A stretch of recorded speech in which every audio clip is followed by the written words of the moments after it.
Pada suatu pagi yang cerah, tampak seorang gadis kecil berumur 8 tahun yang bernama Alia yang sedang berjualan koran di pinggir jalan raya saat lampu merah. Alia adalah anak yang pengertian, rajin, dan rendah hati. Alia berjualan koran dikarenakan latar belakang keluarganya yang mengalami krisis ekonomi, sehingga ia membantu kedua orang tuanya dengan cara berjualan koran. Saat Alia berjualan koran, banyak mobil yang berlalu larang jalan raya. Tetapi ada satu mobil yang menyita perhatiannya. Di dalam mobil tersebut tampak suatu keluarga cemara yang memiliki anak berumur 8 tahun yang bernama Rizka yang sedang duduk santai di mobil. Hal itu membuat Alia merasa iri. Alia pun berkata di dalam hati, "Kapan ya aku menjadi seperti dia yang bisa berjalan-jalan dengan keluarganya menggunakan mobil dan tidak perlu keliling berpanas-panasan seperti ini?" Alia hanya diam memandangi mobil itu melewati dirinya sampai mobil itu tak tampak lagi. Lalu ia pun lanjut berjualan koran hingga sore dan pulang ke rumah saat malam tiba. Keesokan harinya, Alia bangun dan bersiap untuk pergi ke sekolah.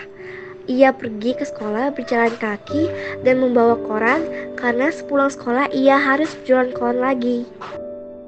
Saat siang hari, bel pulang pun berbunyi yang menandakan jam pelajaran berakhir. Semua murid berhamburan keluar kelas dan pergi ke gerbang sekolah untuk pulang. Saat Alia melewati gerbang, ia melihat sosok anak usia sebayanya yang bernama Rizka yang ia lihat di mobil kemarin.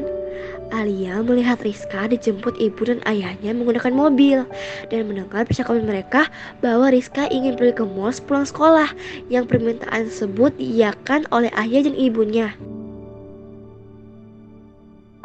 20 tahun pun berlalu. Berkat kelas Alia berjualan koran, mengumpulkan duit dalam tabungan, berkat belajar bersungguh-sungguh dan mempelajari investasi tanah, emas, dan lain-lain.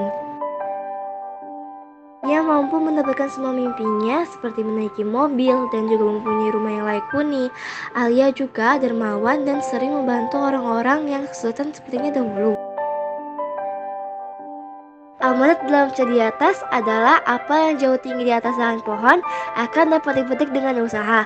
Jika hanya bisa meningkat tanpa berusaha, maka apel tersebut akan tetap berada di dahannya.